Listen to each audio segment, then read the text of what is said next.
Today I am going to share a very interesting story. This is with regard to a very important characteristic which is a little debatable in the society. Uh, See, these newspapers and all these news and things like that, we often try to think that all this is a good habit, right? Because we need to know what is happening around us. But at the same time, when we talk about somebody, who is our neighbor, then we also say that it is gossip. How do we differentiate what is news and what is gossip? Yeah, in a way it is a intellectual, theoretical type of argument. But judging people, sometimes judging people is necessary. We need to judge people, right? Otherwise, how to go about? At one level. At another level, to be a very broad-minded person, to be, elite, is to not to judge people. And according to the situations, we react. Okay, let me come directly to the story, and probably it will make sense then. Once there was a rishi, sadhu, who was sitting and meditating in a forest. Now, he will not open his eyes, so he will be sitting and meditating, and whenever he feels hungry, he just puts out his hand, and all those passers by will be waiting there. Few people at least will be waiting around him to give him something to eat. They will be ready with some cut fruits and whatever. Now, so these people will wait for an opportunity to feed him, and whenever his palm comes out, they place it, and without opening his eyes, he will put it in his mouth. Now, one fine day, the king and his minister were passing by this forest, and they saw the small gathering of these people. So, the king asked his minister to check what is happening there. The minister checked and came back and said that this is what is happening. This rishi will, reach out his palm, and whenever he is hungry, and some food will be given to him. The king laughed. What nonsense is this? Everybody works their heart out, like sweats to get whatever they want. And the sadhu, in the name of being a sadhu, closes his eyes and sits and, happily eats whatever is placed on his palm. What is this, right? So, but he will come down to see what is happening, and he want to market the whole thing. At that time, at that particular moment, the horse will have dropped its shit. So, the king took a handful of the horse thing and put on the extended palm of this rishi. Because it was a king, the rest of the people gave way, and the rishi was very, very comfortably able to keep this horse shit on his palm. Now, the rishi, without opening his eyes, also ate it, and there was no reaction in his face, because he is in some elated state. He does not differentiate between an apple and a shit or whatever, right? For him, everything is shit maybe, or everything is amrit.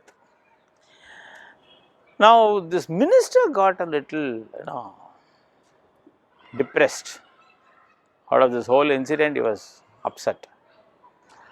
So, the king asked him, what's happening? The minister said, I don't know, this is not right. You might have done it out of fun, but I don't think this is what should have happened. So, the minister suggested, why don't we meet an astrologer, guru, the official guru of the palace, like some pandit, some learned man. Probably he will be able to say, is it okay or what. The king again laughed and said, okay, what is he going to say? Let us see, come. But as soon as both these people entered the guru's place, the guru looked at him and said, a mountain full of horse shit is waiting for you after your death. Now the Guru did not know what happened in the forest, but on looking at his face, he was able to very clearly say that there is a mountain full of horse shit which is waiting there, up there, which this king will have to eat and finish after his death. Now seriously, the king got upset. The king asked, what is the solution? The Guru thought for a while and gave him a solution. You have a lot of wealth with you. Now a lot of saris, like dress materials and gold ornaments and whatnot. Take all these things, create a mandap at the edge of the village, sit separately away from your palace, and every evening during sunset, you need to meet a girl, a lady who is in distress, who is not economically well off, who is finding it difficult to get a life partner or whatever, and give this in alms to them. But you will have to enquire them and give them these alms as per what their standard is. So you need to match their standard and accordingly give them. The king said, yes, this is very comfortable thing for the king. So it is only going to cost some wealth and he is not bothered about it, because he is now too much bothered about the horse shit that he is supposed to be eating out there. So he created a mandap, at the outskirts of this village or the town, and then he started giving like this. But now what happens? All the rest of the people in the town started talking ill about the king. See how lousy and womanized this king is. Every evening there is a lady who goes there and they come out of that mandap carrying a lot of jewelry and dress material, very costly. So they all started talking ill. There was one very decent lady in the town. She is also going through a very bad time. Now once she told her husband, I am going to go and get it, and he was astonished. Why you? You know about that king, right? But she didn't listen to him. She went and she also got her alms.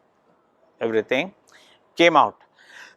Then the husband talked ill of her and the king.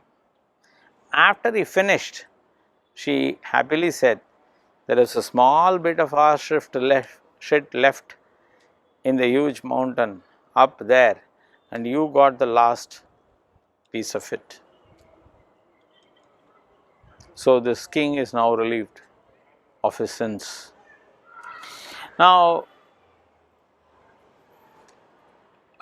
don't take the story as it is. The most beautiful part of that is when we are going to talk about others, when we don't know all the facts and we are going to construct our own, things, masala, out of what is happening, then we also carry some sin with us.